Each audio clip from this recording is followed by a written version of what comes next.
into the concert hall at the School of Music in the College of the Arts at USF. Sit back, relax, and enjoy the performance.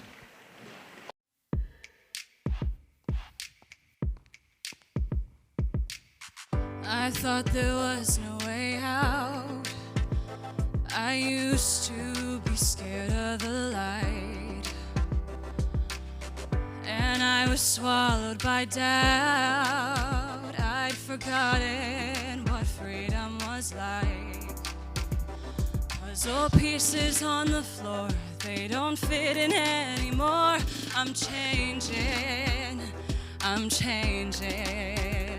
When they ask me who I am, what I've done and where I've been, there's one thing I want you to say. Tell them I'm brave, see it on my face. I am bigger than anything coming my way. It's a new day, yeah, we're not afraid. So if anyone asks you how we overcame, you can tell them I'm brave.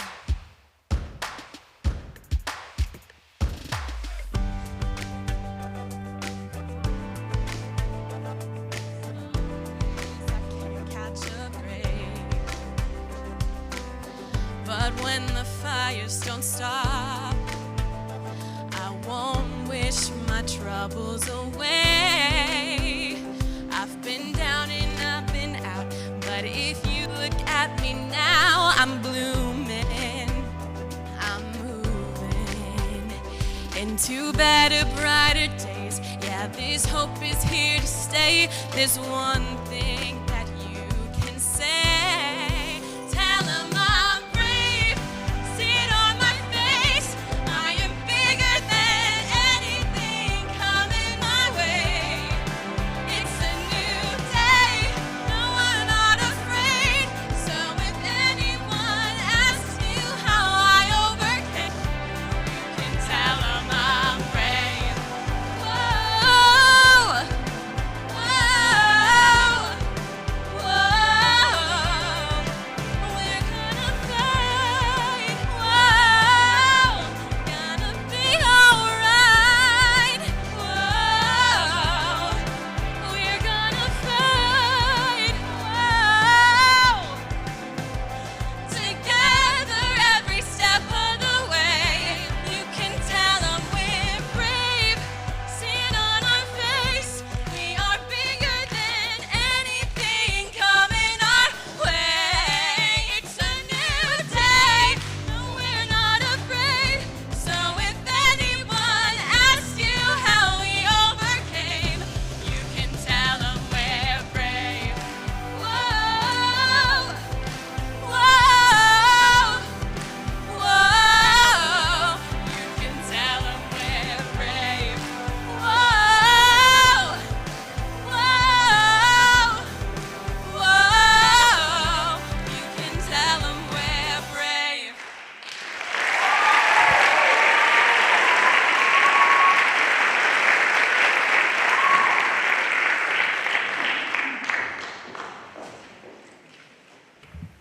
Welcome, everyone.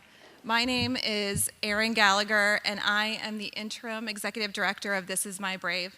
I'm so glad you're here, and we're glad to be here.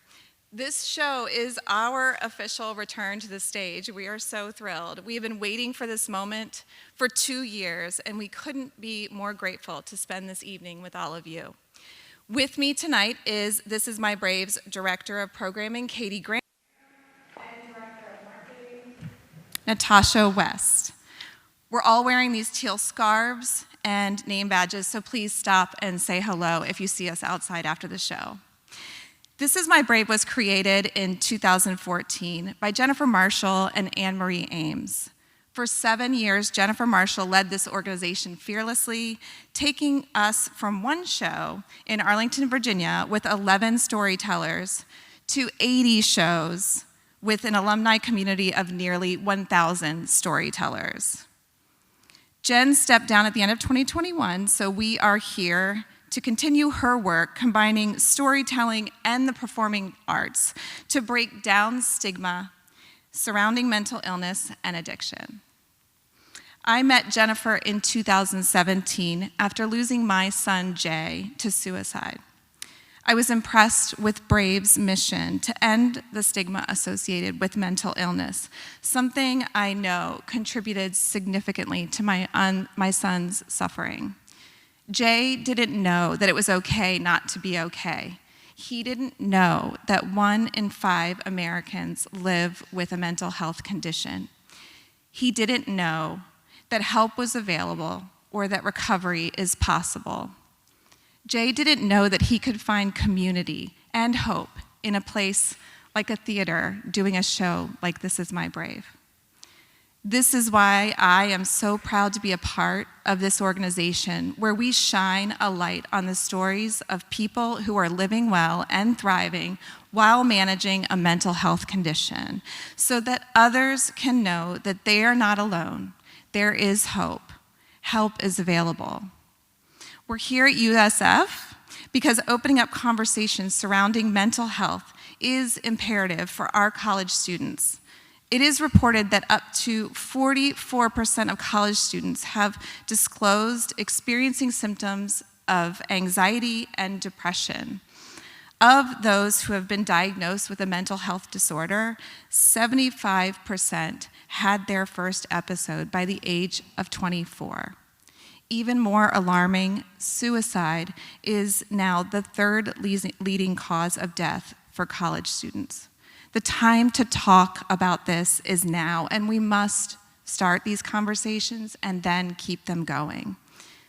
We at Brave became acquainted with USF several years ago when we partnered with Dr. Kristen Kosilik and her team of researchers at the STAR Lab to do research on our work at Brave. Dr. Kosilik has talked ever since then for years about producing one of our shows, and so finally we are here.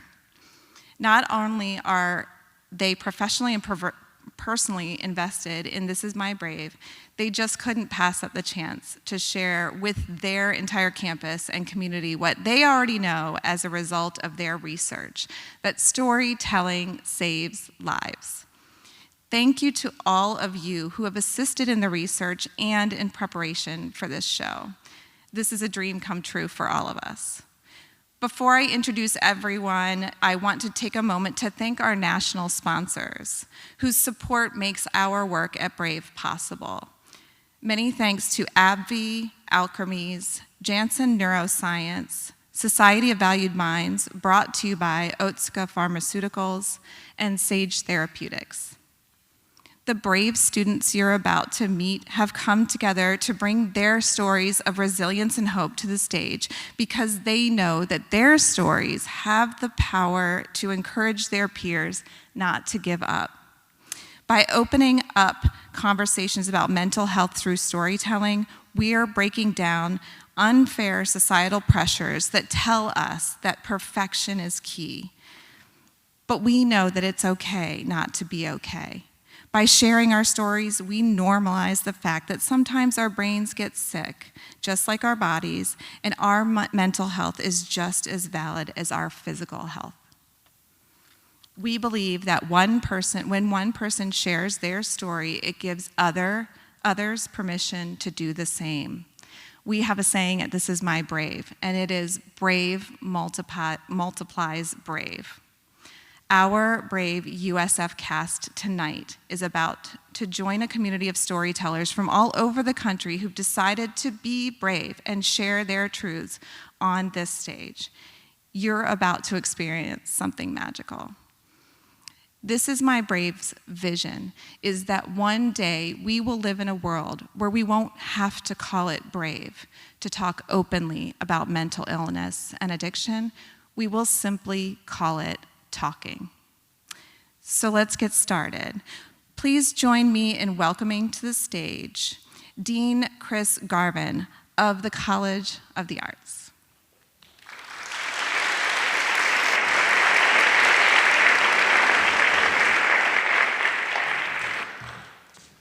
Well, thank you for that. That was a very inspiring opening speech, and I certainly can't top it. Thank you so much for being here at the School of Music. We are so happy to be a part of this and to help support this. It's a very important thing for us in colleges. And I wanted to thank Fanny Green, one of our professors here, for helping some of the students not be perfect, but refine themselves a little bit better, which is what we do with students. And it's very hard when you're dealing with students in the arts because the myth of perfection weighs heavy on them. And we are entrusted with 1,500 students in this college. And we worry that if we don't support them in every way, physically, mentally, and on their dreams to become performers, that we failed them in some way.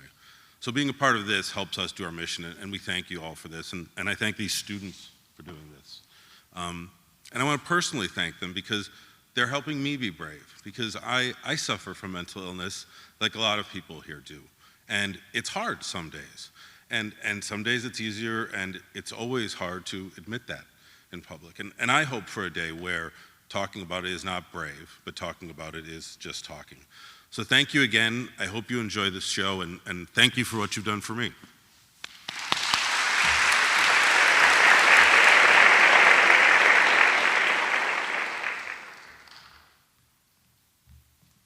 And now I'd like to welcome a representative of one of our sponsors, Katie Kinney from the Society of Valued Minds.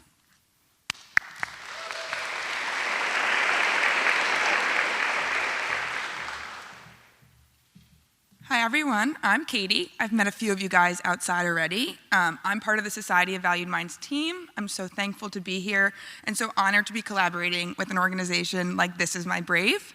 The strength that you guys all have is incredibly inspiring, and the bravery, it just blows my mind, and I really wish this was around when I was in college. So our mission at Society of Valued Minds is to show every single person that their mind is valuable the way that it is, exactly that way. We were founded by a healthcare company, Otsuka Pharmaceuticals, just about a year ago, and the sole purpose of our platform is to build awareness and fight mental health stigma through creative self-expression. Whether that be dancing, yoga, I love doing crafts, some people love graphics, etc. Self-expression truly has a positive effect on your mental health. So it's really simple to join us in this mission. Right now we're only on Instagram, so if you can take out your phones, follow us on Society of Valued Minds on Instagram. We would love that. Then you're in and you're officially welcome to the society. And then we would love to feature any of your stories, your creative self-expression, anything else along the way. So you could just shoot us a DM. It's usually me or one of my counterparts answering, so we're really passionate about it all. We just want to make an impact. We want to work with all of you guys directly, and we want you to know that your mind is valuable in every way. So we'll be here all night. Please come say hello to us after the show. Love to talk to you guys, and enjoy. Thank you.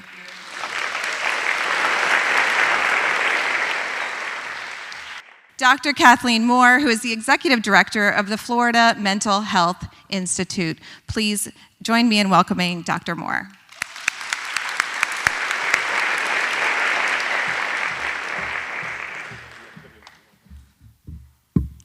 Good evening, everyone. As Erin said, my name is Kathleen Moore, and I'm the Executive Director of the Florida Mental Health Institute, as well as Research Professor in the College of Behavioral and Community Sciences.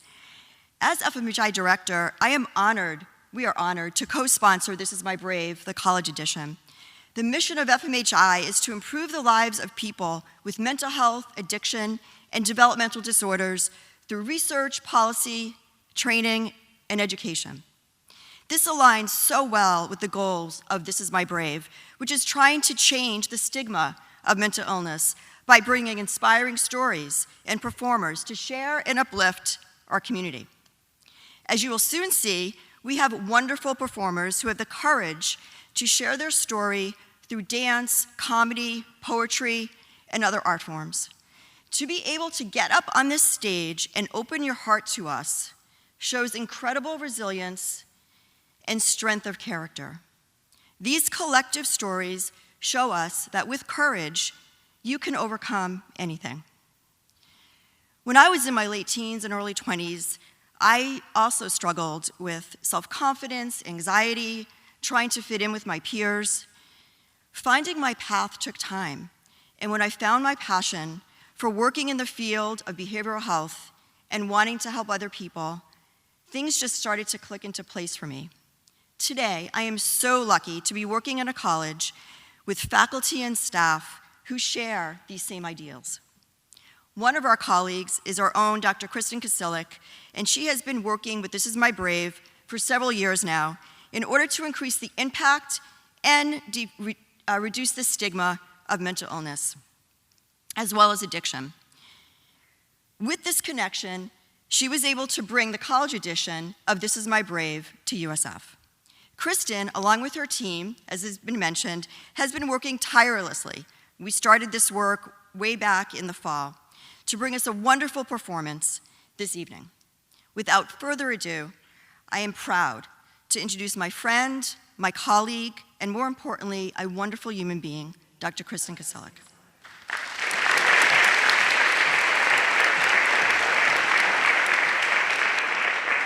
Welcome to This Is My Brave College Edition, a One USF production. My name is Dr. Kristen Kasilik, and to begin, I'd like to thank all of you for coming tonight to witness the University of South Florida shine a light on the stories of brave individuals who are living well and thriving despite a diagnosed mental health condition. Before we begin, I'd like to take a moment to thank our supporters. The content of tonight's production was developed under the Arts Learning Grant, Race, Equity, Arts, and Cultural History, or REACH, from the Department of Education. Thank you to the Louis de la Part Florida Mental Health Institute for its generous support of the production. Thank you also to the College of the Arts and Dean Garvin, and to the College of Behavioral and Community Sciences and Dean Sorovich for providing us with space and resources to make this event possible. We'd also like to give a special thank you to our photographer, Laura Lyon, staff photographer at USF's Office of Innovative Education, and our videographers, Frank Ranieri and Sharon McCaman of Communicasting, Inc. You are allowing us to capture something very important tonight that we can look back on for years to come. Thank you for your support. To the incredible USF production team, this show would not have been possible without your generous and passionate commitment of your time and talents. Thank you, Dr. Denise Davis-Cotton, Cameron or Cam Talley, Dr. Angela Hill, Michelle Wilkes, Patty Harrison, Molly Yernick, Jennifer Tran, Kristen Kuzianek, Holly Barron, Melissa Carlson, Dr. Kathy Moore, I've lost my place, Amariah Navoa, and Jacqueline or Jackie Costco. An extra special thank you to Amanda Clark, co-producer and stage manager of this show. She's behind the stage tonight running the show, but her contributions and dedication to this production put her center stage. Thank you, Amanda. Before we get started, a few housekeeping items. If everyone could please take out your cell phone. I know that the recording earlier told you not to do this, but it's okay. This Is My Brave is a very social organization, and we want you to take lots of pictures, selfies, video clips, and share these on your social networks by tagging at This Is My Brave and using the hashtag Storytelling Saves Lives. What you are about to experience defines what it means to live brave, and we need your help to tell the world that we're here, so they can learn what it means to live brave too. So share away, don't be shy. Our social media team will do their best to retweet and regram as many posts as possible to help extend our reach. Though we encourage you to keep those cell phones out, now would be a good time to make sure you turn your phone to silent. Since This Is My Brave is a storytelling organization, I thought it would make sense for me to tell you the story of how I learned about This Is My Brave and my reason for getting involved. In 2015, the co-founder and former executive director of This Is My Brave, Jennifer Marshall, connected with me, looking for someone to establish This Is My Brave as an evidence-based stigma reduction program. It has been my privilege to partner with This Is My Brave for the past 7 years as their lead program evaluator. Our research shows that This Is My Brave is effective for reducing stigma and improving attitudes towards treatment seeking among the audience members. and that we have also documented the impact of being a part of our Brave cast, showing that cast members experience an increased sense of empowerment, self-esteem, self-efficacy, and optimism as a result of their Brave journey. Therefore, it is with great confidence in the benefits of this program that I have had the joy of working with our production team and amazing cast members over the course of the past 7 months to bring this production here to USF. Really is a dream come true. We're about to take you on a journey. You will laugh and you may cry. You will be enlightened and inspired. And our hope is that you will leave with a transformed impression of what the face of mental illness looks like, thanks to the bravery of our cast. Mental illness can happen to anyone. A person with a mental illness doesn't have a distinct look. They look like you and me and the cast members you will meet on this stage. The reality of mental illness is this: 1 in 5 to 1 in 4 Americans lives with a diagnosable mental health condition. Research suggests that 39% of students in college experience significant mental health issue, yet 67% of people between the ages of 18 and 24 who live with anxiety or depression do not seek treatment.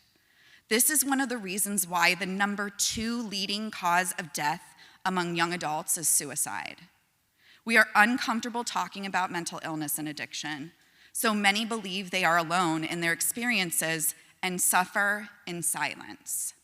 This changes today, right here on the stage. We're shining a light on mental illness to show the world that we are students, we are faculty and professionals. We are your friends, your peers, your colleagues, your neighbors, your family. We hope that through our storytelling, you will better understand mental illness and addiction, and you will be able to be supportive of those in your life who may experience it. Who knows? You may even be inspired to share your own story one day. It's when we share our stories that we open up the conversation and break down stigma. Tonight, we are letting the USF campus know that storytelling saves lives.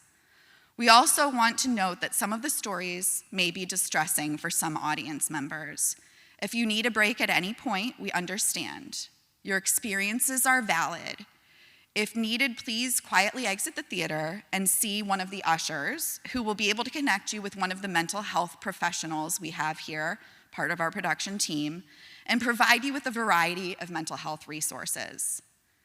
Thank you again to everyone for being here, and to everyone who put so much into this show.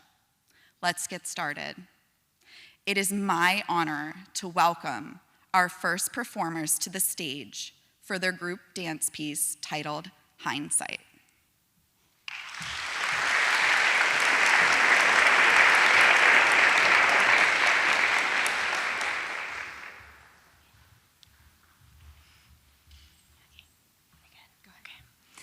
Hi, everyone. The piece we're about to perform can mean many different things for many people, but for me personally, I'm about to express my eating disorder and my situational depression from tearing my ACL last spring. And as a dancer, this was a really hard situation to go through, but one of the biggest things I noticed in my journey was how much support and love I received from all my loved ones, peers, my family, teachers, and they really helped me through my recovery, not only through my knee, but also with my mental health. And I just want everyone to know through this performance that it's okay to ask for help and it's okay to lean on others when they offer support.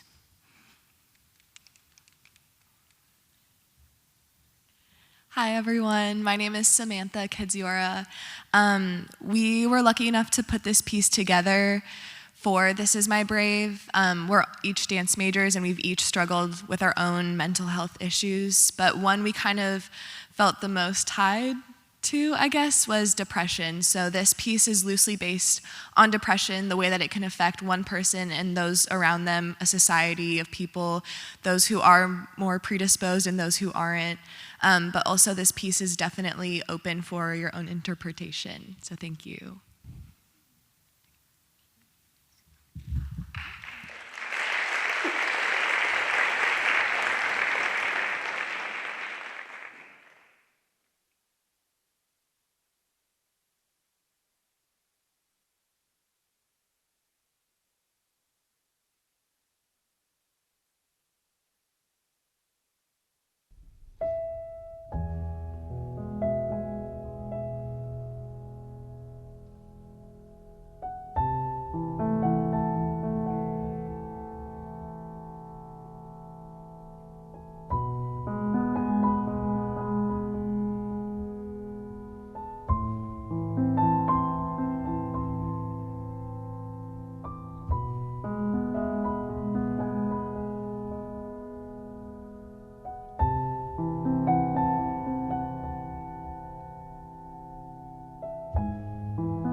My name is Emily Carreras, and this is my brave. My name is My name is Samantha Kedziora, and this is my brave. My name is Sabina Riley, and this is my brave. My name is Francesca Petraglia, and this is my brave. My name is Katie Brophy-Chronister, and this is my brave.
with me if I'm out of breath.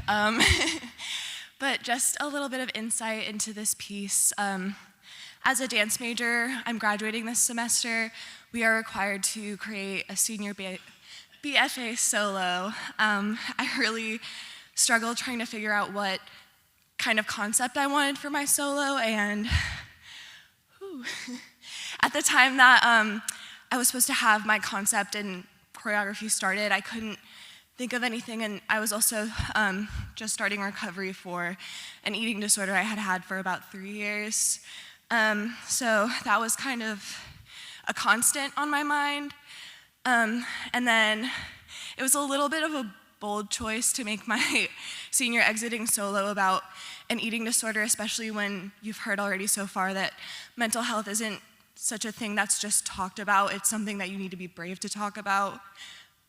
So I kind of at that point decided that I would advocate more than I ever had for mental illness and advocating for it.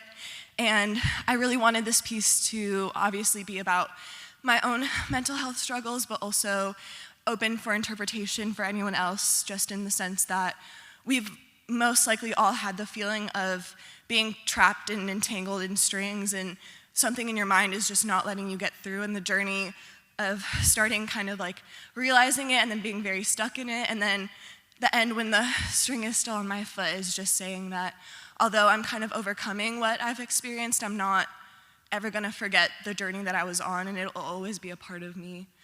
But again, open for interpretation. Thank you guys so much.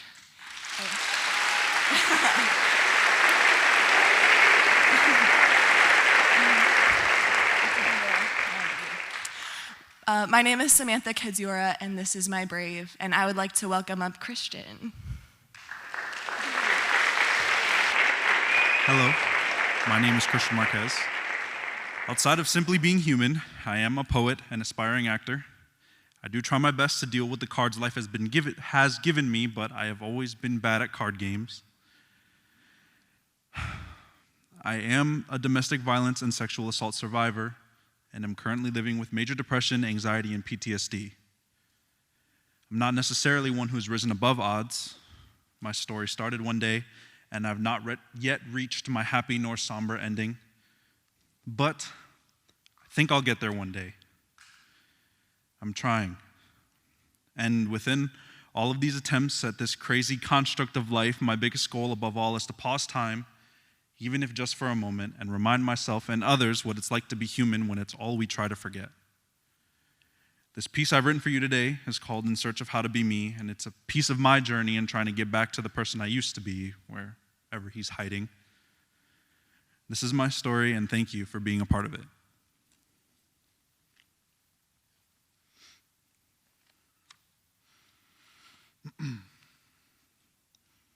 Hey, I wrote you a letter, but I lost it somewhere.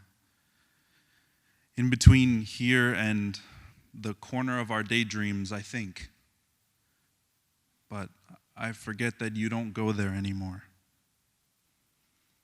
I'm trying to be better at staying on the ground, but there's nothing left of me except the idea that something is supposed to fill this space inside of me, so I'm weightless, lost. I do little things like remembering that our favorite color was blue and that your safe place was airports, but we haven't felt that safe lately, have we? Empty terminals have never been this loud.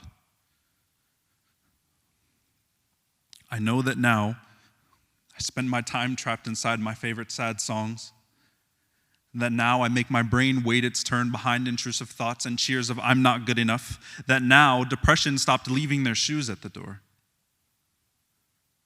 They stopped watering the memories I've struggled so hard to keep beautiful, making messes of my peace, thinning the air, tying me down and clamping jumper cables to my chest to kickstart some other part of me that died alongside who I remember being. I miss you.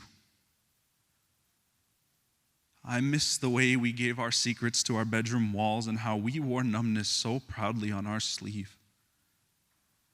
The way that lonely felt like home. I am so sorry that I lost you. I've just been trying to catch up because I know I'm running behind. And by running, I mean limping. And by limping, I mean there are pieces of our broken past living in the soles of my feet that remind me that chasing you is all I have left. I've decided to sew happy into my smile so the world is clueless of the mess inside. It's just been hard to be clean lately, but I promise I'll get this fixed up once I remember who he was. Who I was. Who we were. Who we are. Anyway, I'll be waiting for you between our empty airports and underneath pale blue skies, and if I don't find you there, I'll search for you in bathroom mirrors, behind hazel eyes and repressed memories, but we haven't been there for a long time.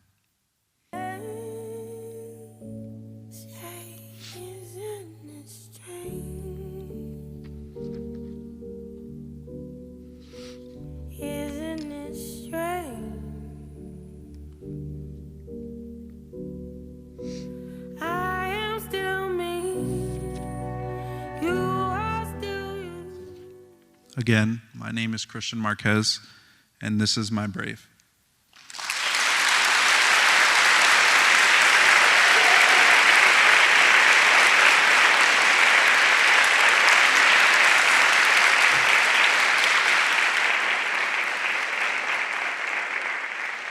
I'd like to introduce our next storyteller, Kylan.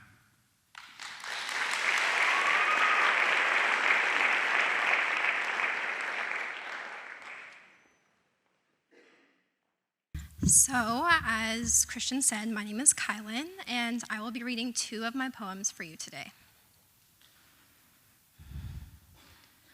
What? How could this be? You're too smart, too pretty, too well behaved. Neurodivergent? Psychiatric disability? Not you. Couldn't be you. I've never seen you have a meltdown or STEM. You don't need coursework accommodations. You're just being lazy. Why are you so upset? You're too soft, too sensitive, too naive. You want to succeed, right? Then you just need to try a little harder. There's no need for a pity party. How is it that one person can be too much and not enough, all in the same moment? Just like an alien stranded in a foreign land, pity is the last thing I desire. I seek to understand the world around me, the place I was thrust into without my consent. I am Truman, and you are the cast, causing me to believe that the world is at my fingertips, and that I can do anything I set my mind to, when in reality, this perfectly curated world was never mine to begin with. The well-being of people like me was never in the mind's eye of our society. So I fight, I question, and I advocate, but my voice makes your ears bleed. My reality and my truth frighten you. Why? The eggshells that cause you to grimace when you are near me were never my doing. You threw that egg on the ground, putting the blame on me when it caused you to bleed. I am not here to make you more comfortable. I am me, and that is enough. The poem I am about to read to you is dedicated to the world that still does not yet understand, and the other aliens who have been stranded here as I have.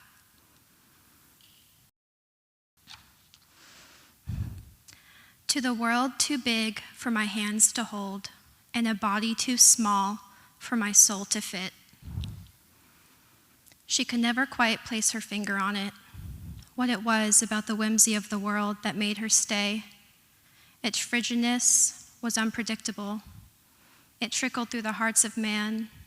The erosion created a unique mark on everyone it touched. There are some that scurry through this life, desperately trying to mold back together that which the world has eaten away. Like a broken piece of pottery that needs to be mended, always needing to be perfect or all functionality is lost. Control is what she craved, but never truly what she wanted. The chaos of this world was always too cruel for her heart to handle. She wanted to smother it, put out this hellfire that has consumed the world she is forced to call home. But her body is too small and the world too big for her to bear all on her shoulders. But if not me, then who? She thought. At night, she would wrestle with the demons in her mind, and to the lullabies of their unfulfilled promises baptized her into the sweet depths of unconsciousness. There, her sleep was dark and dreamless, for her days were filled with a world that was too loud and provided her with a form that was never quite right. She would tell me she felt as if she was meant to sprout wings ages ago and longed to disappear to a place neither here nor there, the realm between a dream and a wish, some place she couldn't quite reach. At night, I would hold her in my arms as her body heaved and quivered, crying out, "I feel as if I'm a soul trapped inside a body, lost in a world which it has never belonged. I've yearned for places that they say do not exist, and yet they call to me." When the moon had risen far into the night sky and her eyes had finally fluttered shut, I laid beside her, stroking the hair from her face. There, in that moment, I saw a smile dance across her lips, and I knew she made her landing.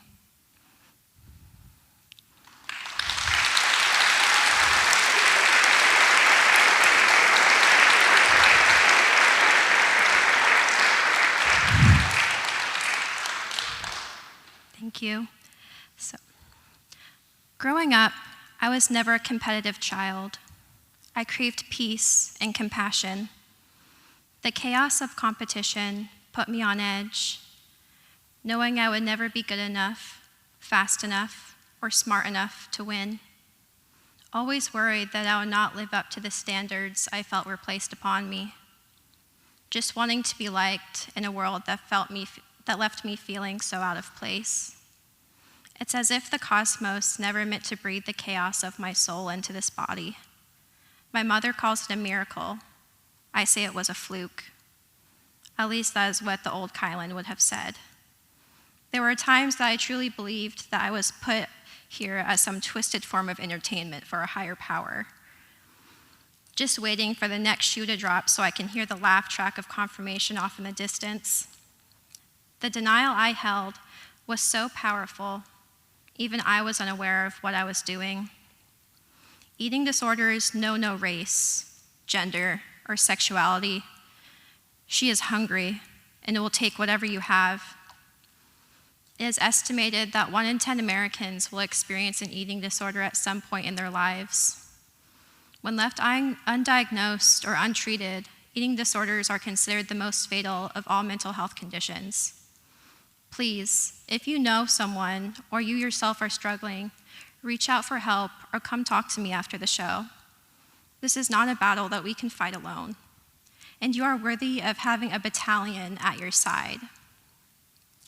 I dedicate this next poem to my mom, who was my compass and the wind in my sails during my darkest of storms.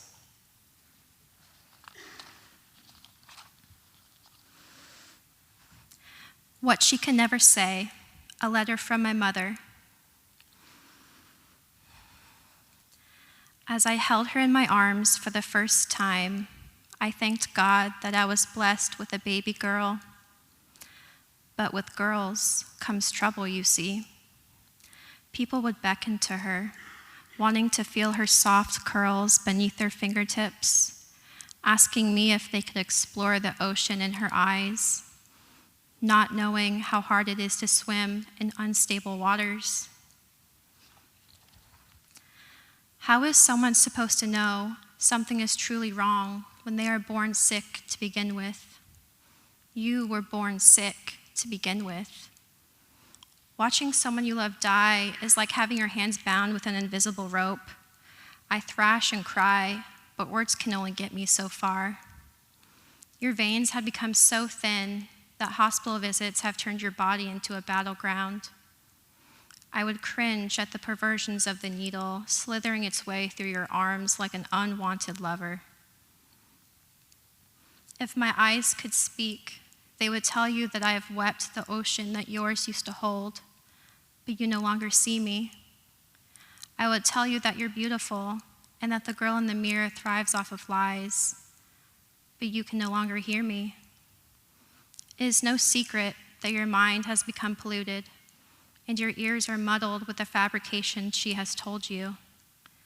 The authenticity of your laughter is gone, and the shine of your hair has faded. I believe you lost them in the darkness of your room, fumbling to change your clothes before the room illuminates with light again. I see the words you so desperately wish to say. They claw at your throat, but you insist otherwise, leaving only your lies for nourishment. Instead, you have learned to pop pills to swallow the sadness. I do not know which is worse, watching my daughter turn into the shell of a girl she once was, or knowing that you are trapped in a hell I do not know how to resurrect you from. You have become lost, wandering through the valleys of your rib cage, searching for the substance that you have denied yourself. You will find it. One day, you will untie the ribbon made of barbed wire and self-loathing from around your waist. Air will once again fill your lungs, allowing you to taste new life. You will walk outside and no longer see that familiar world of gray, but instead, that the beauty of the world was always there. Most importantly, you will finally allow yourself to just be.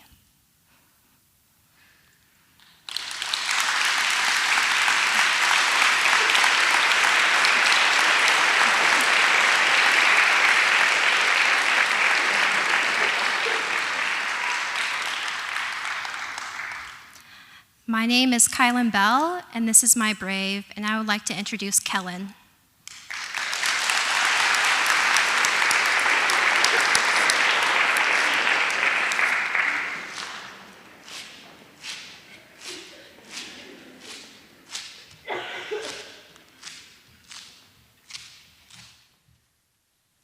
Sorry about that. I was told I moved my feet around a little too much, so I've taken some preventative measures.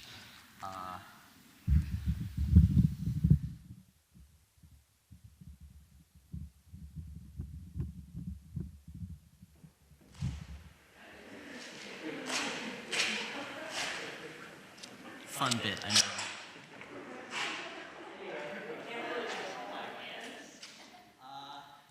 We'll just have to take it as that.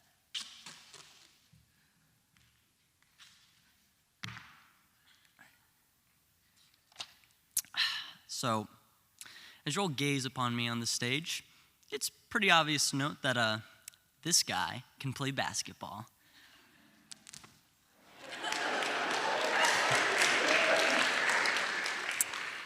Everyone doing good?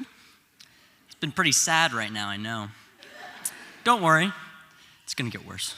Anyway, so, I really don't mean to brag, but I was on the JV basketball team in high school. And if that surprises you, it definitely surprised me. You see, I don't have many things going on for me that a basketball player should have. I'm not very tall, I'm not very strong. If anything, I'm pretty quick, which is good for basketball, but not so good for relationships. But despite all these, how you say, shortcomings, I was genuinely surprised when I was told I was on the team. I felt like they had scraped the bottom of the barrel and I was the residue at the end of it, and I had just barely gotten on. I felt like I was the last pick, and when it came to picking out the jerseys, I actually was. So we got all of the JV kids in line, and this was the start, and this was the end, and this is where I was. And what ended up happening is all of the clothes that fit me got taken. So I ended up with a size extra large jersey and a size extra, extra large pair of shorts. Every time I suited up for a game, I felt like I was in a Weight Watchers commercial. And it became very apparent that this did not fit me during the first game. It was around the third quarter, and the coach tells me to get in the game. And so I excitedly stand up and I go to retie the elastic waistband that is barely holding this on to me. And I guess in my excitement, I accidentally pulled too hard and I ripped it. So I immediately knew that this is a problem, and I had to play basketball for about 30 to 45 seconds the entire time, afraid that at any moment, if I let my hand slip, I was going to accidentally moon the 12 people in the audience. And so I was told to go sit back down on the bench, where I stayed for the rest of the game and the rest of the season. But this just shows I was on the team. I played games on the team, which also meant I had to do summer conditioning. Now, the coach did something every 3 years, 2 or 3 years, and he would take all of the summer conditioning kids up to Ohio State, up to Ohio where he's from, and you'd be able to eat home-cooked meals with his mother, and we'd be able to go tour the University of Ohio State and play like basketball with college players, and that sounds really fun. But there's one little issue when it came to going on this trip. You see, there were only 13 spots on the bus, and there were 14 kids on the team. And so while I was the last pick, I didn't get that lucky this time. And so while all of my teammates got on that bus and they drove up, I was stuck at home. But I did get a complimentary free bag before them, so I think I was the one who really came out on top. But I felt isolated, I felt alone, I felt estranged. I didn't feel like I belonged, and I didn't feel like that the moment I got on the team, much less right then and there. And so I reluctantly stayed, and I tried to push through it, and my anxiety, my stress continued to build. I would want to slam my hand in a locker door just to get out of going to practice because I didn't want to mess up. I didn't want to be the reason why we had to do suicides or we had to run laps. I was afraid that I'd let my teammates down. And I was so terrified that the anxiety consumed me. I would punish myself, little hits, hair pulling. I would try and punish my imperfections. And I somehow stayed on the team for almost the end of the season. Last week, I finally realized that I've had enough and I quit because I didn't want to hurt anyone else. I didn't want to make it so that I was the problem. And I realized at that moment that I don't have to wear tank tops where my arms were exposed, and I could start wearing long sleeves. And I began to cut myself. And I did that for quite some time. And there was this eye-opening experience that happened months later.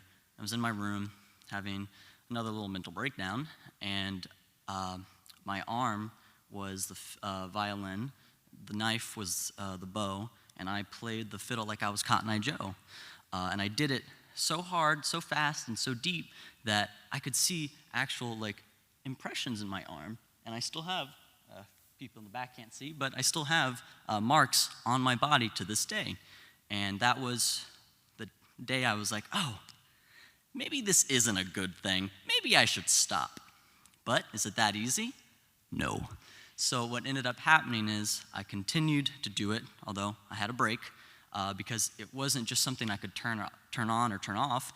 It's how I was treating myself, punishing myself. I learned this behavior. I started it and I just couldn't stop. And now I'm a year and a half clean. I haven't done it in that long. And part of the...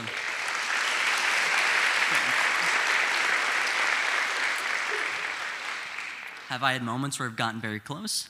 Yes. But one of the things, most important thing to me is that I want to lead by example. I don't want to cut, because if I do, that's giving someone else an excuse to as well. I need to stay strong. And so, all of you in the audience, I can guarantee that either you have gone through this or you know someone who's gone through this, and they might not have told you.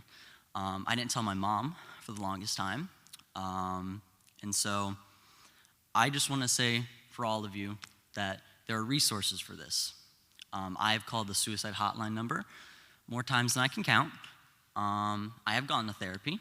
I should go back to therapy. And I've had friends who I've had conversations with, and I've tried to be open with this. And I hope that me being open with this can make it so that you or a family member or anyone in your life can be open and be brave as well.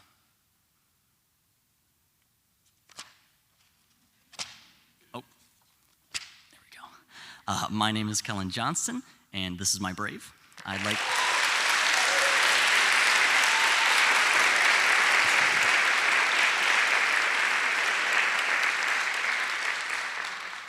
Please continue. Pizza. That was a joke. No, you don't have to. You're not obliged. I'd like to introduce Aishwarya.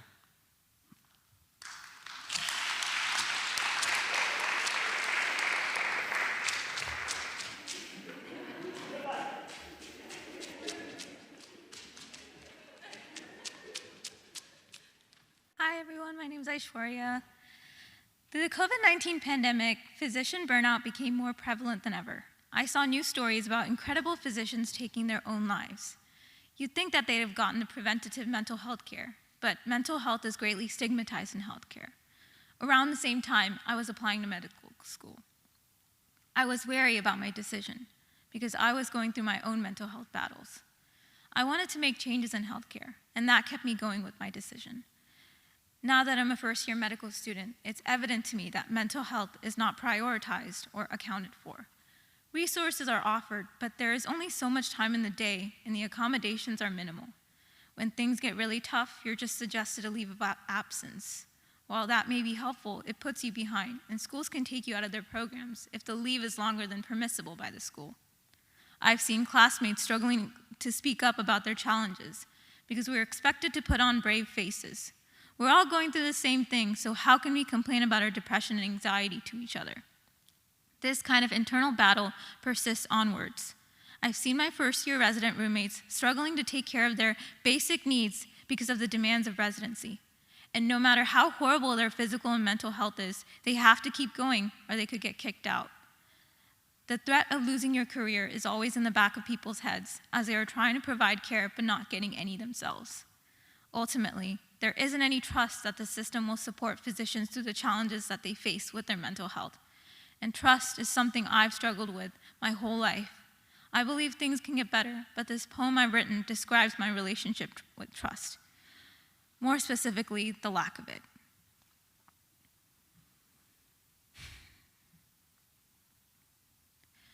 Trust.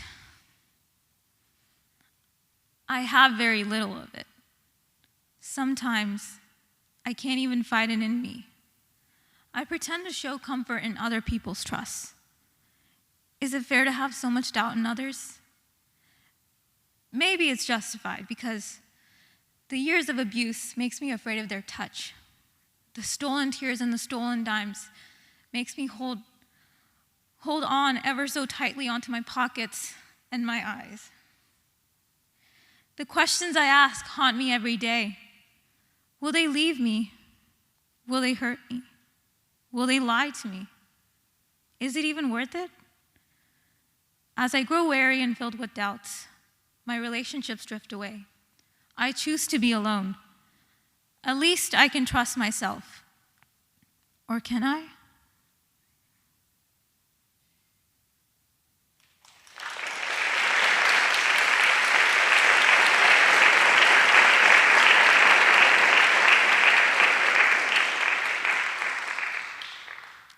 My name is Aishwarya Vupala, and this is my brave. I'd like to introduce Gabby.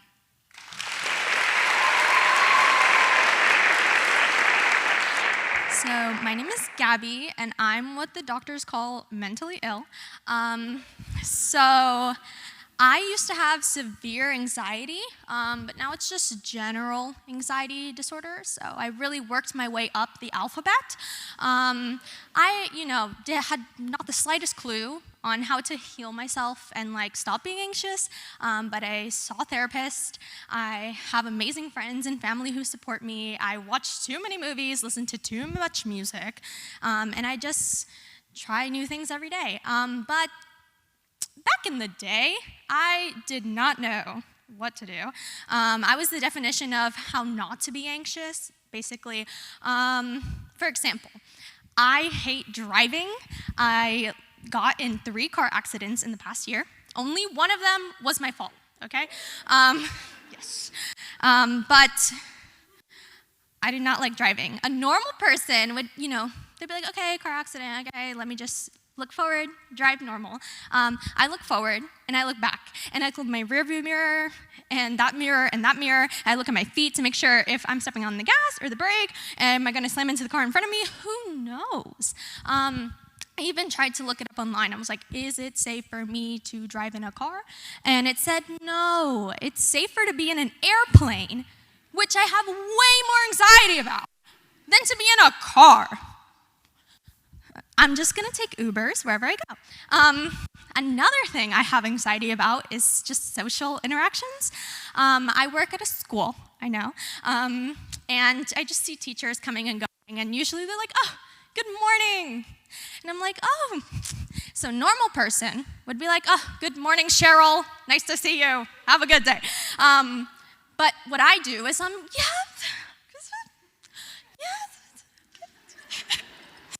okay, I'm never getting a job at that school ever again, okay? But I just get so much anxiety from different things. I'm literally such a picky eater. If my food touches, I will scream. But my room is a total mess. So is my brain. So I just really don't have time to be anxious, or maybe it's just my hobby.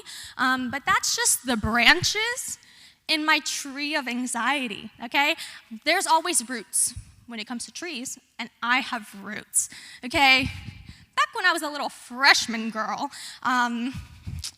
I just moved schools, and I was begging my mom to go to a football game.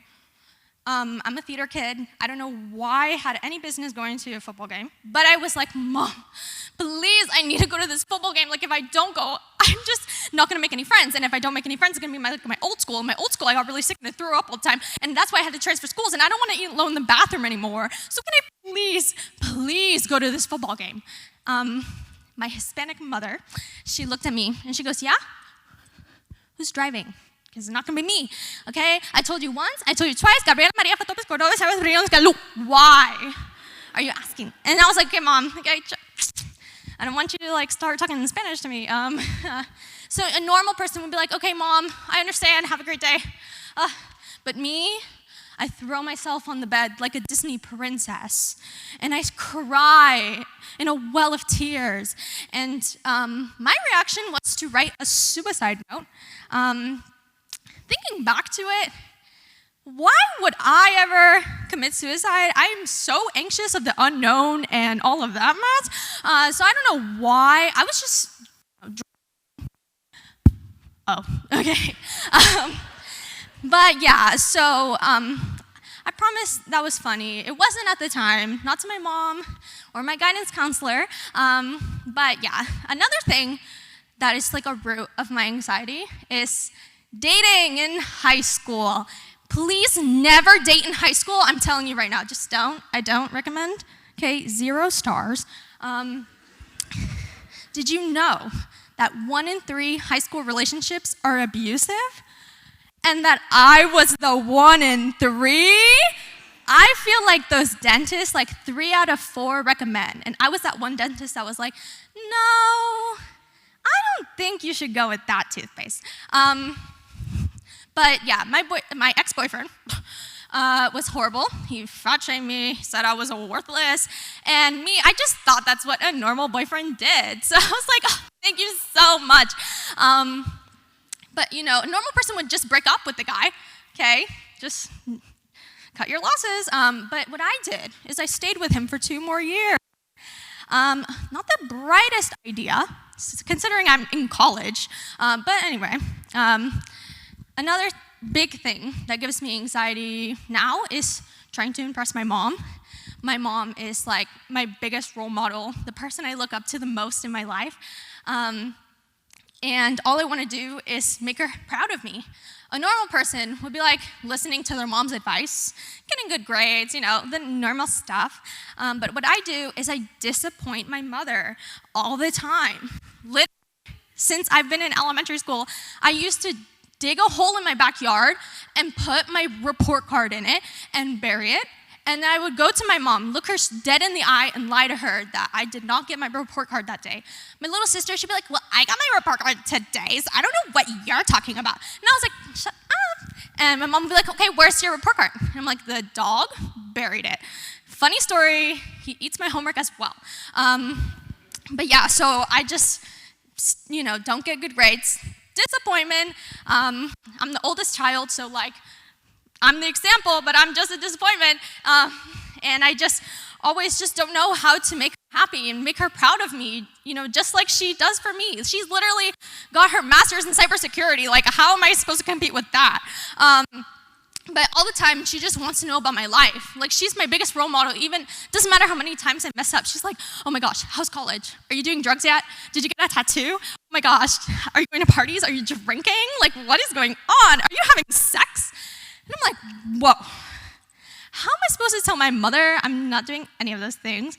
How am I supposed to tell my mother that I can't have sex because I was sexually abused? Please laugh, I'm so sorry. How am I supposed to tell my mother that I couldn't stop what was happening to me? How am I supposed to tell my mom that I just had to sit there and do nothing? And I couldn't say no for 2 years. And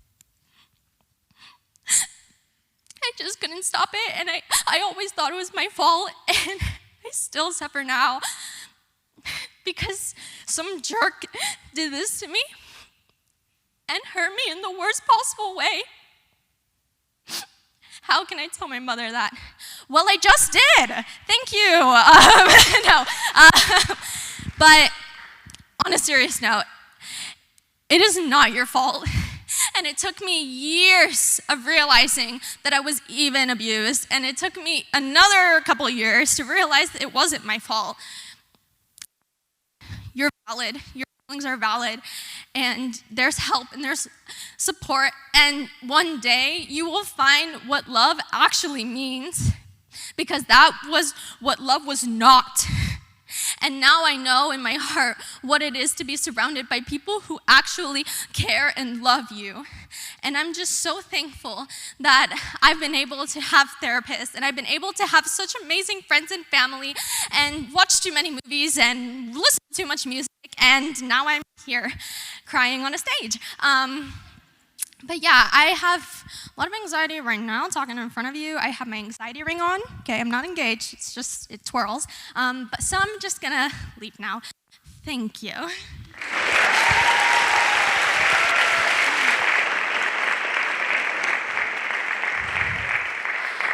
My name is Gabby Fotopoulos, and this is my Brave. Next up is Katrina.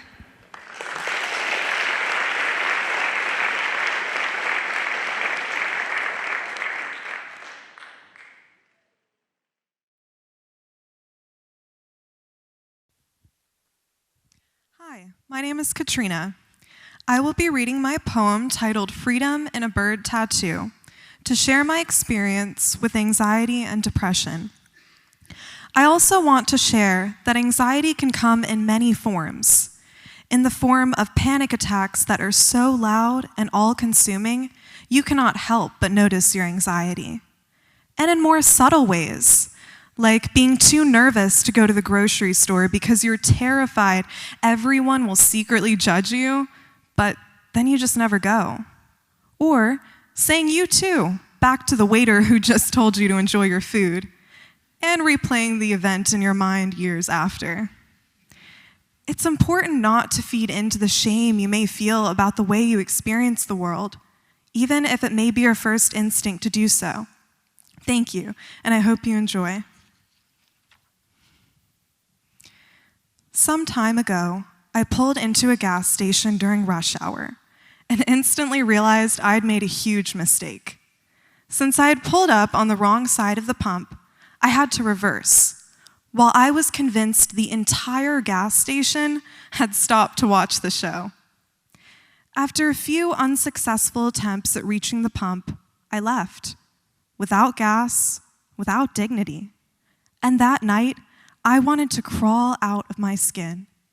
I recalled every phone call I'd written an entire page of notes for, before picking up the phone and deciding it's too late in the day anyway, and setting it back down.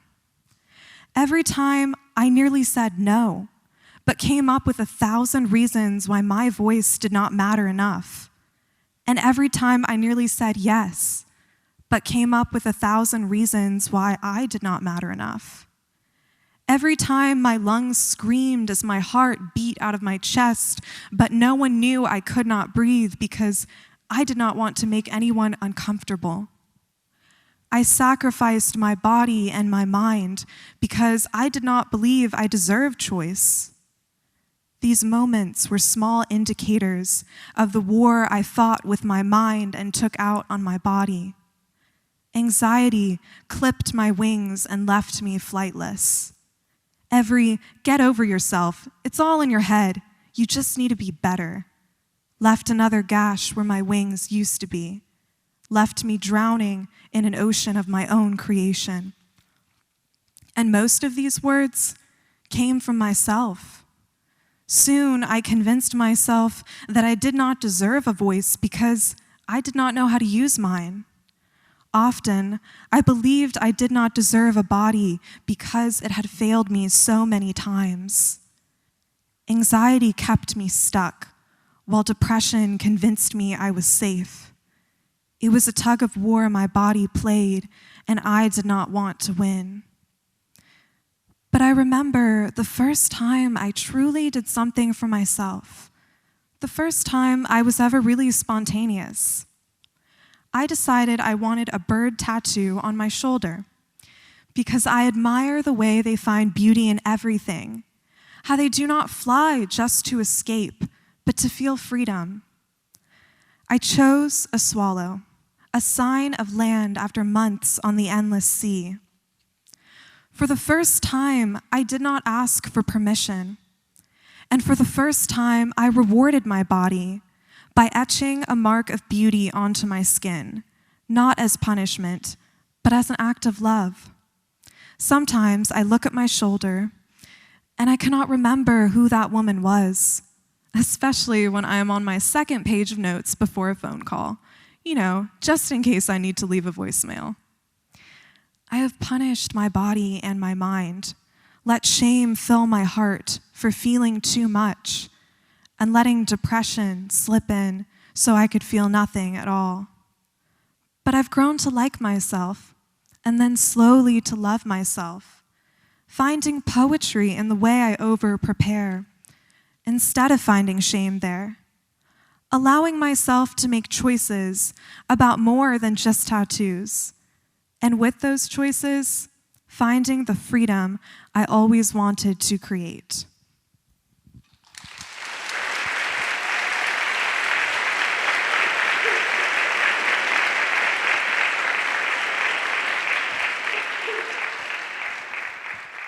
Thank you. My name is Katrina Paschke, and this is My Brave. I'd like to introduce Bianca.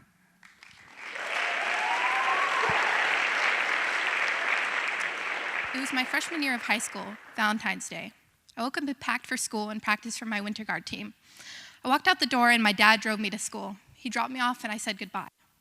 I walked in the gates seeing flowers, balloons, and Valentine's notes carried around the halls and went to band first period. Biology next. We had a fire drill in second period during a test. As I was changing classes from second to third, I sent a text to my mom saying, "Happy Valentine's Day. I love you, Mom." because she was asleep when I left for school that day. Then lunch was before the last period of the day. I sat next to my friend and met a new classmate, Kara.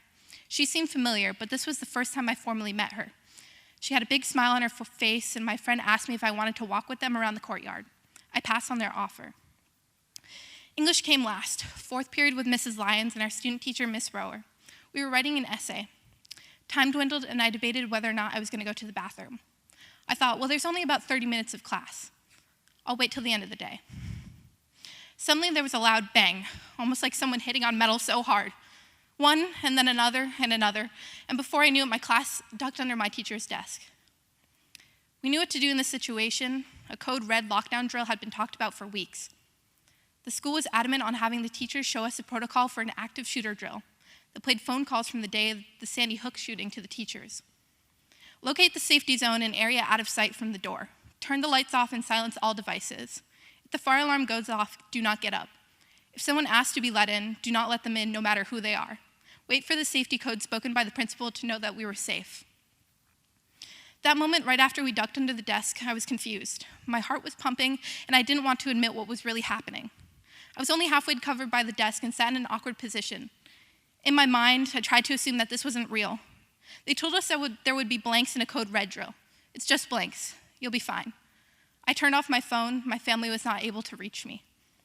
My classmate was sobbing, and my other peers helped to console her. Some were calling their family members, telling them that they loved them. I had no idea what to do in that situation. Do I act like everything is okay? Do I panic? Do I cry? Should I call my family and tell them I love them? Another student called 911 and repeatedly said, "Stoneman Douglas is getting shot up. Stoneman Douglas is getting shot up." I panicked in the awkwardness of the situation. When I feel that way, I start laughing out of embarrassment. My friend Ashley and I were giving each other looks the entire time. We both seemed to think that what was happening wasn't what it was, right? The strange noises stopped for a bit, and we heard steps down the hall, then a jiggle on our doorknob. Our class lights were on, but our door was locked, luckily. I never processed what happened in that moment until many months later. The shooter tried to get into my classroom. Many minutes passed, and suddenly the fire alarm went off. Nobody moved, but that was not the reality for the rest of the building. The third floor of the freshman building had no idea what had been going on the past couple of moments. Almost all of the classrooms on the third floor started to evacuate in fear of a real fire. We had a fire drill that day, so now many thought a real fire must have been taking place. A hallway full of students and teachers caused chaos on the third floor when the shooter opened fire, killing many more. We heard more rounds of shots. They sounded distant, so we all relaxed as much as we could. Those 6 minutes were the longest moments of my life. Agonizing. Later, we heard the sounds of men in the hallway saying to open up. I heard the screams of girls next door, and in that moment, everything that just happened caught up to me. I was panicking, and Ashley looked at me and started sobbing. A couple minutes later, the police banged on our door, asking to let them in. My classmates screamed for my teacher to open the door, and she called out saying she would in a shaky tone. Before my teacher could open the door, they smashed the glass and came in, asking us to put our hands up. They ushered us out of the classroom. The hall was filled with smoke, covered in glass and gunpowder. The putrid smell of sulfur filled my senses. We walked single file down the hall. The police yelled out, "Look to the left," as we walked. I looked to the right and saw two bodies with no sign of life, a boy and a girl, face down. I got out of the building, bent over and heaved. Tears spilled violently down my face.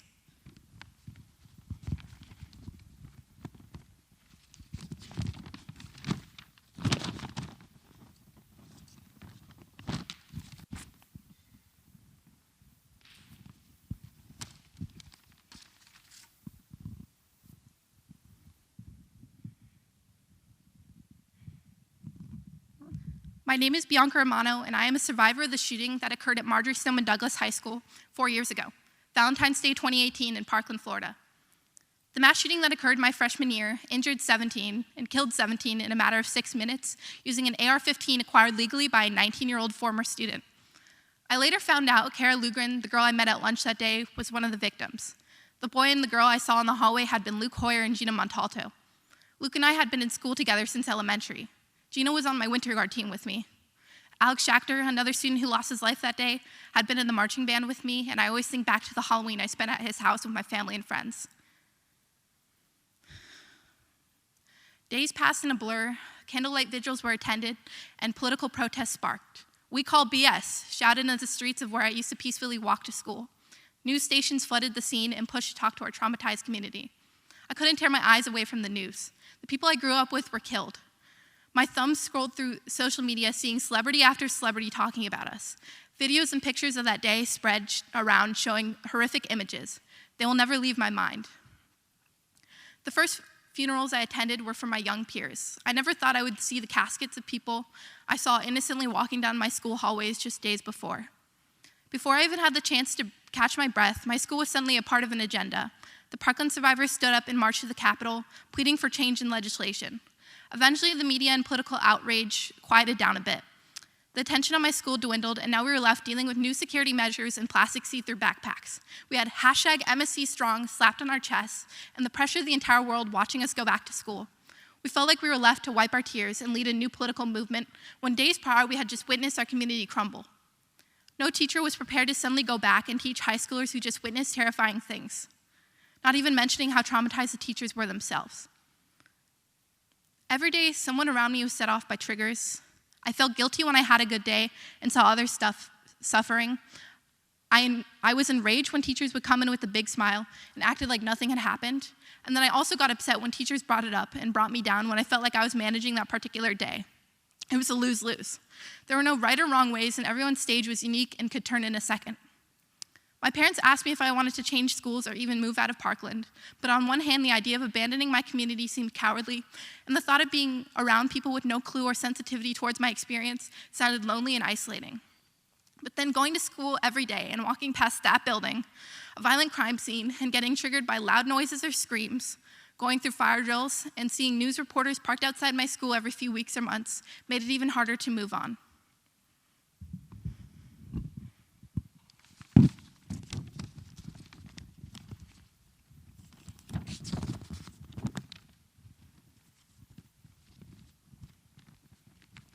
The tremendous amount of survivor's guilt I was experiencing pushed me over the edge. I asked for help from my school and family and was luckily supplied with a therapist soon after. Since then, I have been in and out of therapy for 3.5 years. I have been treated by 3 different licensed therapists using various techniques, as well as treatment with prescribed medication from my psychiatrist. But some students were still in a sense of freeze, pushing away any thought of it and just focusing on their studies. Others in fight, angry and emotional, arguing with administration. The few that were in flight left the school. Some of them flourished outside of the environment of Douglas, and others felt misunderstood by their new schools. Rumors began about the new class of freshmen in my sophomore year. They were dropping books and smashing glasses on purpose in the hallways to frighten students. A boy in my world history class that year was then arrested by the FBI for threatening to bomb a military base. Other students in my class told me he would show them videos of shootings that took place across the world. The environment at Douglas was extremely tense due to obvious reasons. I witnessed my friends fall into a dark place. Many used alcohol, drugs, and other harmful coping mechanisms to push the pain away. I saw my teachers suddenly have mental breakdowns in front of my class and leave school early. During spring break, 2 students from Douglas lost their lives to suicide. Once again, our community was shaken. We were given a day off in a week to focus on mental health in school, but it felt ingenuine and mechanical. It wasn't what we needed. So many of us were still struggling, and we were expected to move on. People across the world, along with teachers and staff at our school, told us to get over it. I knew I had to fight against the stigma around mental health.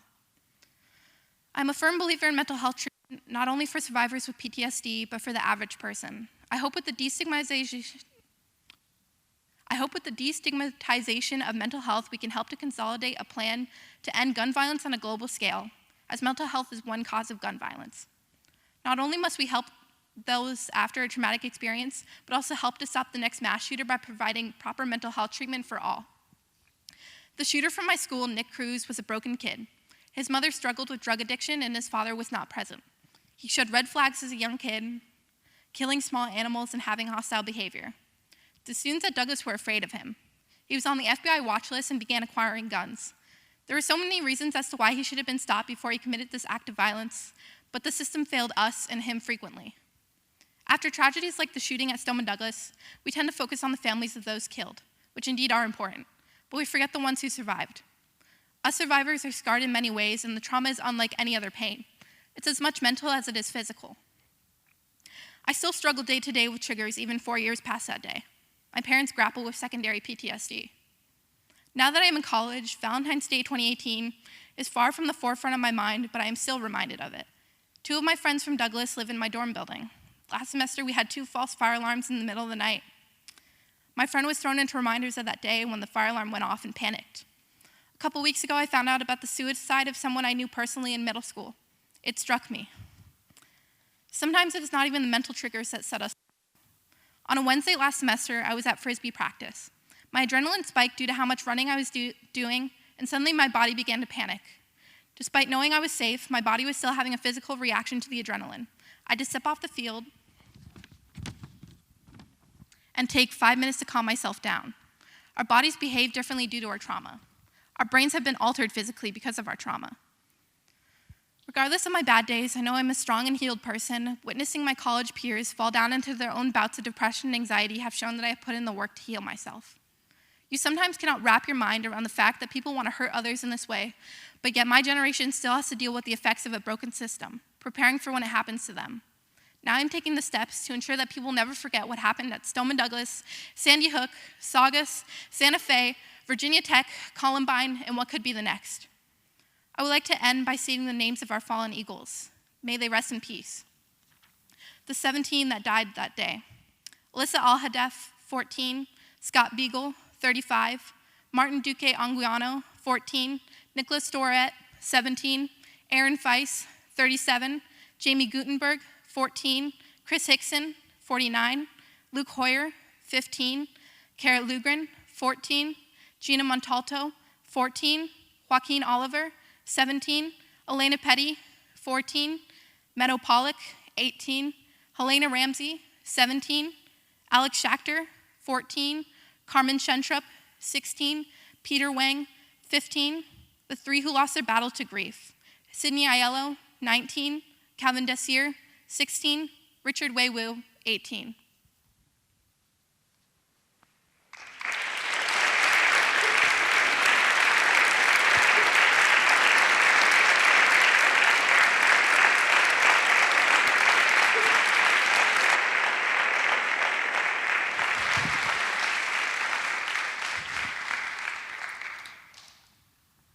I would also quickly like to mention the jacket here. That's the jacket I wore on the day of the shooting.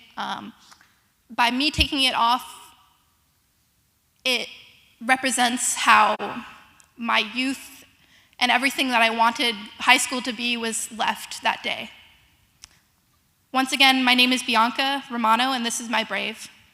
I would like to introduce the next storyteller and dancer, Emily.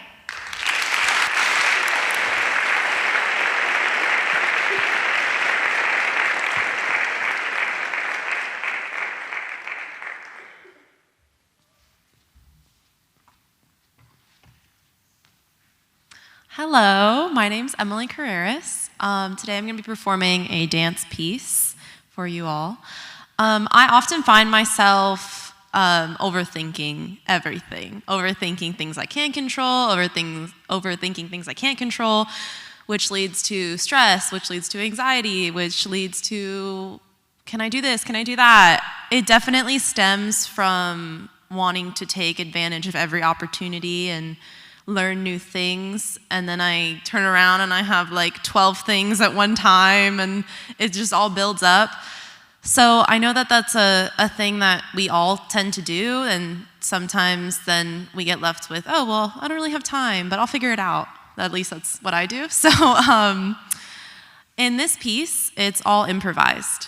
So that means it's freestyle. I'm only thinking about the next step that I'm gonna take, and I don't know what it is until I'm dancing it. So it's kind of ironic because this is so calming for me. It's kind of a meditation technique that I use, and I know some other dancers that instead of telling you our story with our words, we can express it in a different way with our bodies. So I urge anybody who wants to tell their story, I hope this inspires you to share it in any way that you need to.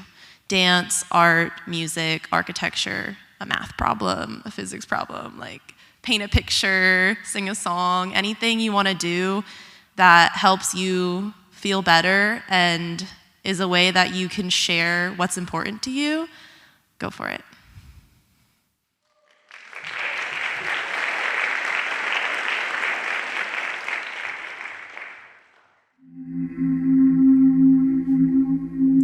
I'm breathing in. I'm breathing out. Embrace this as an opportunity to find a moment of peace in the midst of things needing your attention.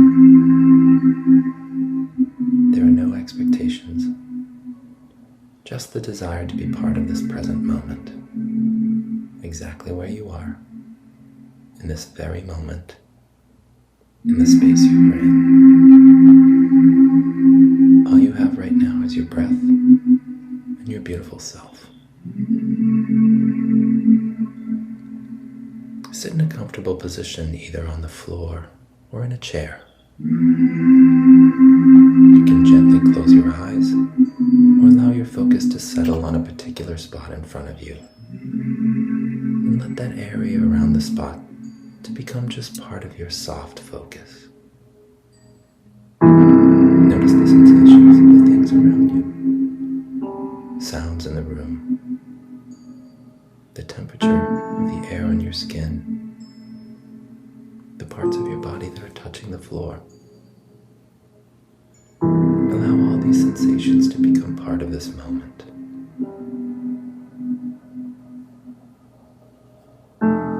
It's okay to feel once you close your eyes or allowing a soft focus for thoughts to rush in and fill this calm space. Understand that these thoughts are only gentle reminders of the world outside this moment of grace and calm you are giving as a gift to yourself. You are merely a witness to your thoughts, without commentary and without engagement. Enjoy a deep breath in through your nose and exhale through your mouth. Your body is already surrendering to this moment of peace, little by little.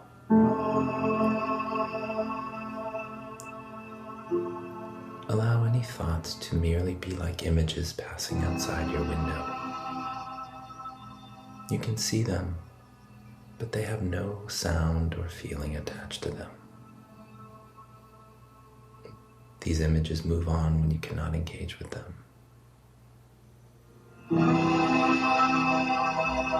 Always bring your attention back to your breath when you feel those thoughts pull at you. I'm breathing in. I'm breathing out.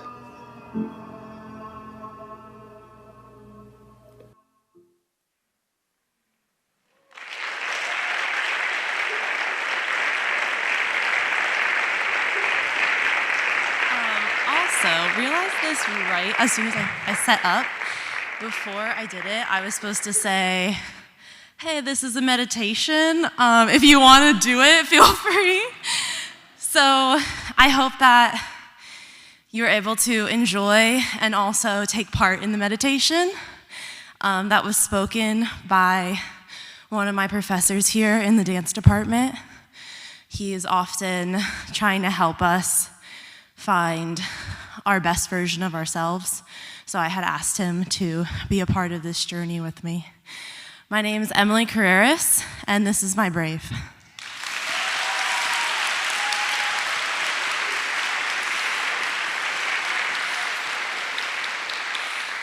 Next up, I would like to introduce Ashley to the stage.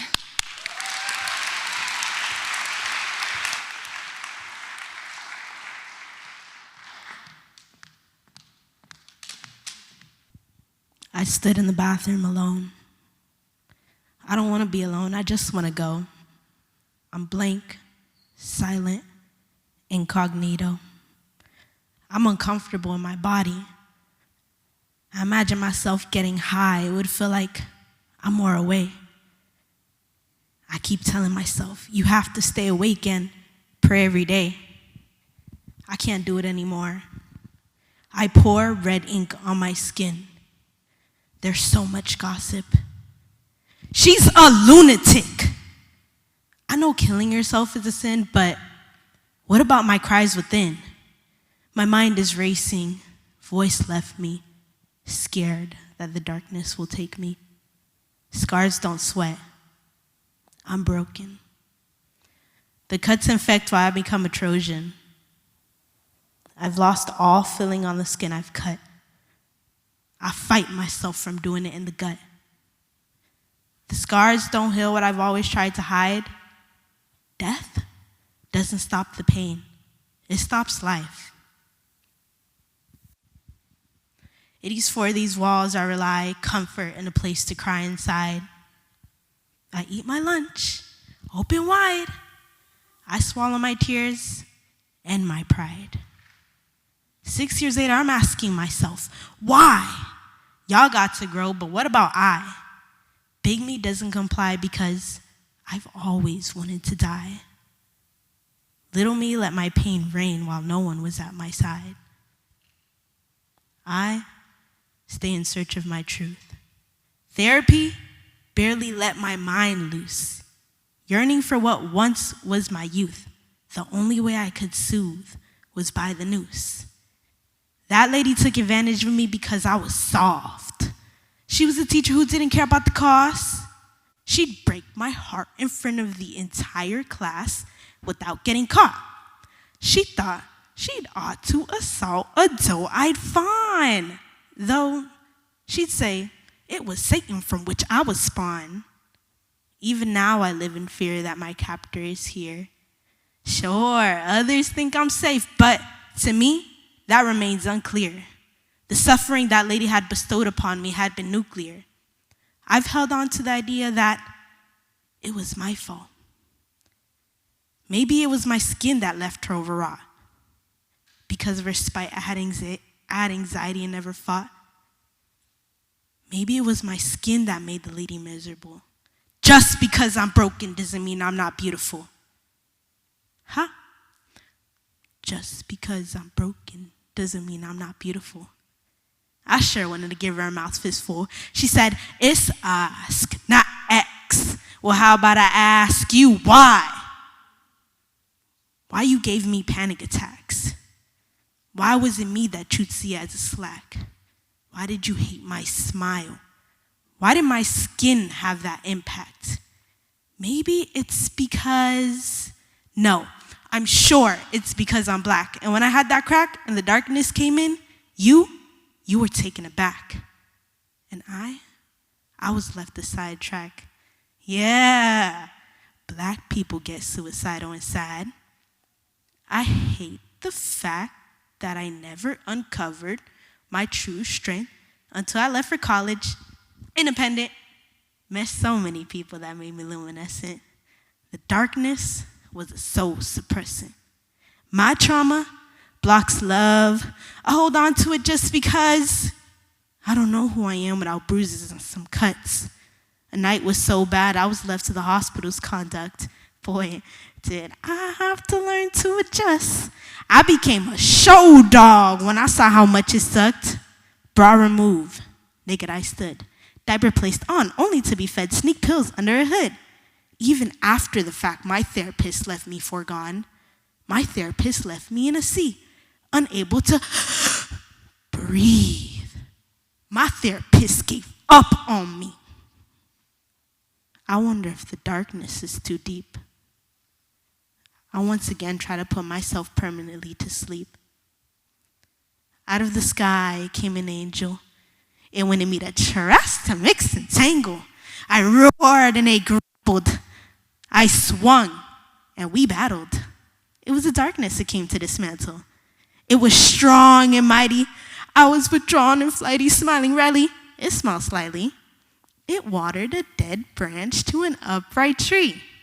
This is me, Ashley, understanding, raving, and chanting that I don't want to be alone. I'm giving this life, stopped by not a damn thing. I'm giving this life to resolve conflict. We're giving this life because we're strong enough to live it. My name is Ashley Aces, and this is my brave.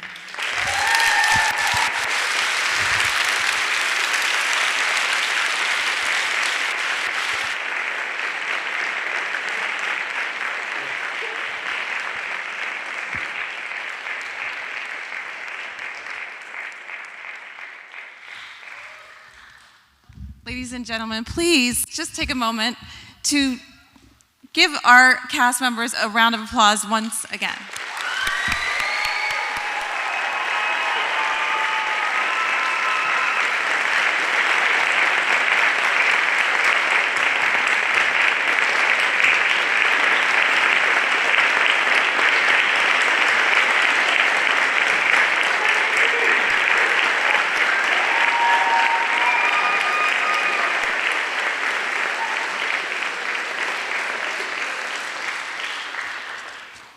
Just a few more remarks. I would like to invite to the stage to share her remarks Frances Bradley Villiers of the REACH Grant Teaching and Learning Facilitators.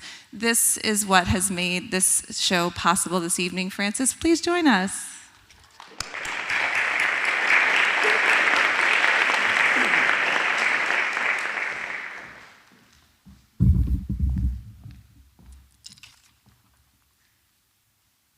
Good evening. Good evening. I want to first just applaud all of the storytellers tonight. You all were moving and your vulnerability was transformational, so thank you for sharing.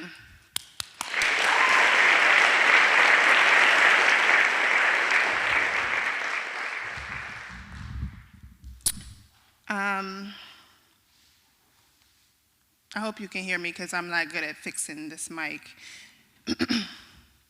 I would like to applaud all of the courageous storytellers that I just mentioned on the stage tonight. I'm Frances Bradley Villiers, the Learning and Development Facilitator for the Race, Equity, Arts, and Cultural History REACH Grant, which is a nationwide federal grant awarded to Art Schools Network and the USF Center for Paint. I extend greetings on behalf of Dr. Scott Allen, ASN Executive Director, and Dr. Denise Davis Cotton, the Director of the Center for Paint, Dr. Brett Kemker, Regional Vice Chancellor of Academic Affairs, and Dr. Karen Holbrook, Regional Chancellor on the Sarasota Manatee campus.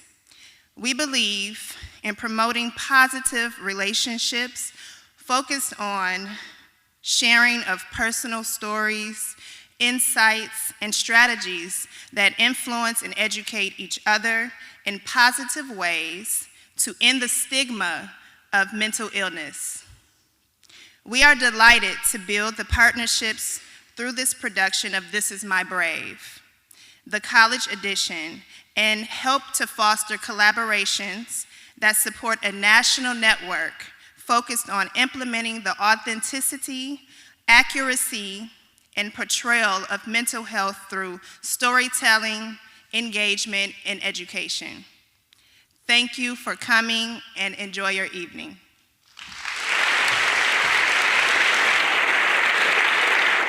Our brave cast tonight was able to shine a light on a topic that we just don't talk enough about.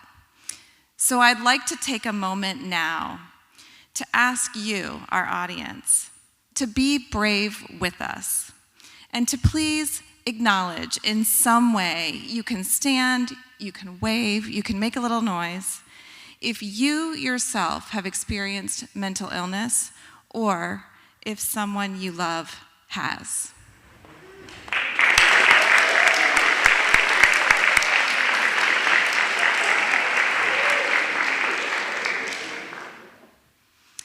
Thank you.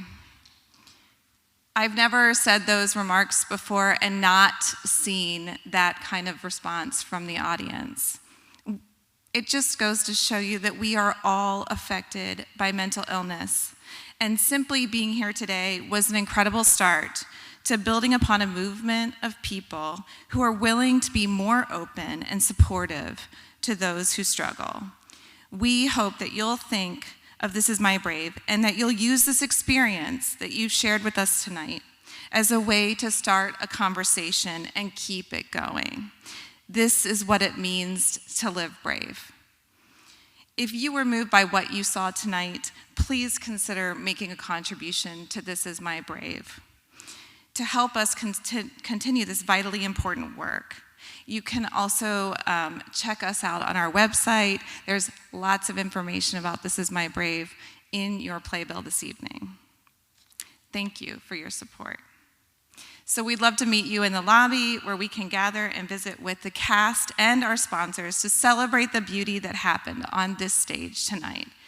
College students in the audience, if you're interested in hearing more stories from young people, you can check out our upcoming podcast. It's called Our Turn to Talk. This Is My Brave is presenting the first season of this production, which is coming out in just a few days during the month of May. And this fall, we'll be presenting a documentary about the making of that podcast, also called Our Turn to Talk. And finally, college students, if you're interested and you're ready to take action right now, you can join us in our Brave community. You can go right outside those doors and visit with Society of Valued Minds and sign up to become a Brave ambassador. This is your opportunity to be an offstage storyteller and join This Is My Brave's newest grassroots movement. Now, I would like to invite the Dean of College of the College of Behavioral and Community Sciences, Dean Sarovich, to the stage to say just a few closing words. Dean Sarovich, thank you so much for your support of this show and of This Is My Brave.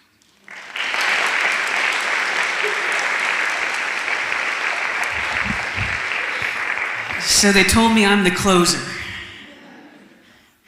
Julie Sarovich, Dean of the College of Behavior and Community Sciences, and so happy to share this evening with you. All I can say, number one, is wow. Can you believe what we just listened to and experienced tonight? This is fantastic.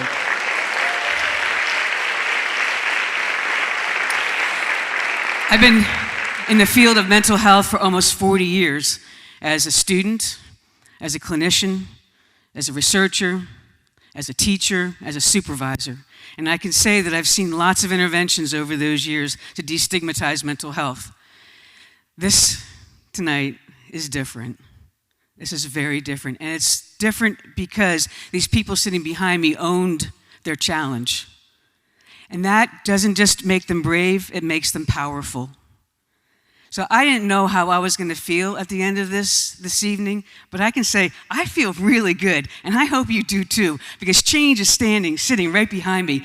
Please join me with one last round of applause for very brave and proud, powerful cast.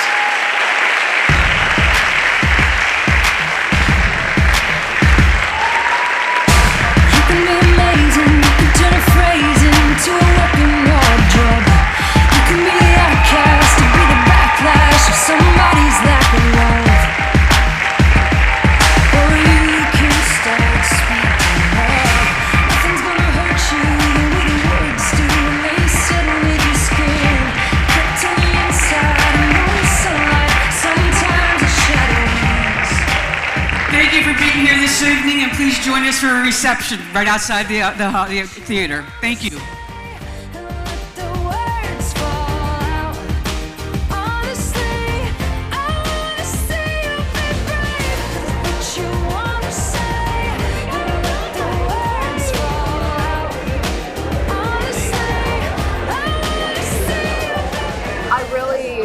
Got really exposed to a lot of just poetry that I found very insightful. I feel like I knew a lot of people in my life who have experienced self-harm, who have experienced eating disorders, and it was just so nice to see all the different arts come together in a way to display so many different types of mental health issues. It was extremely touching, vulnerable. I'm a therapist, so I'm used to hearing stuff like this, but I appreciated the students coming out and just opening up, being vulnerable, being honest. not only with themselves, but trusting this process, trusting their process with mental health. I was touched. I cried a few different times. I laughed a few different times, but it was a serious, sensitive subject. I loved it, honestly. It was just really eye-opening and inspiring, and just seeing everybody just share their stories and what they've been through was, well, honestly, it was just brave, just seeing everybody open up, and just there was just power in the room, I'd say. I think it's a really important thing to have mental health awareness, especially in today's age. A lot of us are struggling with it, and we can struggle with it together and overcome it together. So I'm really, really happy that I was able to be a part of this production, and I can't wait to see how it goes in the future as well. So I sit on the board of This Is My Brave, and I've seen this organization grow and thrive recently, being able to focus stories on specific groups that may need a little bit more attention, providing safe spaces for different populations, stories from the Black community, stories from the APITA community, and now stories from USF college students. I think it's really going to help change the culture around mental health on USF's campus, and I'm so excited to see this event. I'm excited for Dr. Kristen Kosilik. I'm excited that so many people came out to see this show, and I'm excited to see what's going to come next. Continued conversations around mental health, and truly seeing storytelling have an impact on saving lives. First time here. It was a pleasure. We had a very interesting night. Touched our hearts. Thank you. Not just, yes, I have mental issues, but also here's how I deal with them, and kind of told the audience there's a way to deal with this, and dance is one form, but there's others too. It was just showing her way of dealing with mental illness.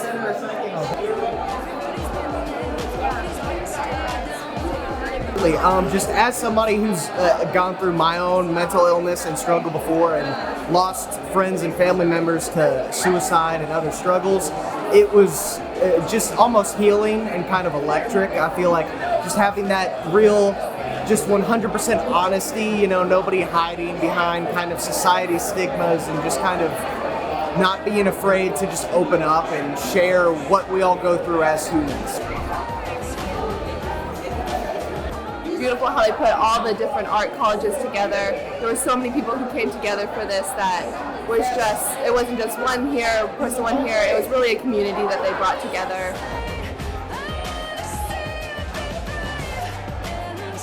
Tonight was phenomenal.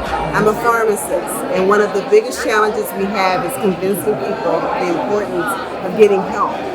And tonight's program was proof that you can heal from the inside out. Medications can help, therapy can help, but truly being able to just release and express yourself is therapeutic. And so they inspired me tonight, sharing their stories, and I hope that others will be inspired and recognize that it's okay. It's okay, but I appreciate them being brave and giving the rest of us courage. This is a form of an outlet. Just like they mentioned, dance, art, music, just conversation. This is another form of an outlet, and it was absolutely touching. A performance like this, storytelling with their being brave with their mental health, it is absolutely needed in society today, just to bring more awareness. So letting everyone know that it's okay to be open and honest and truthful with not only themselves but with others, because with that, being truthful, being honest allows other people to open up. And it needs to be just a conversation, nothing heavy, just a conversation, just to let people know that support is out there and there's people dealing with it. You're not alone. Honestly, it was powerful. I think Dean Sarek said it right. It was not just brave, but it was powerful. And the truth was cutting. It was illuminating. It was just breathtakingly authentic and transformative. So thank you. And it's just a wonderful organization, wonderful team. Thank you for what you do, Queen. Love you all. Peace out.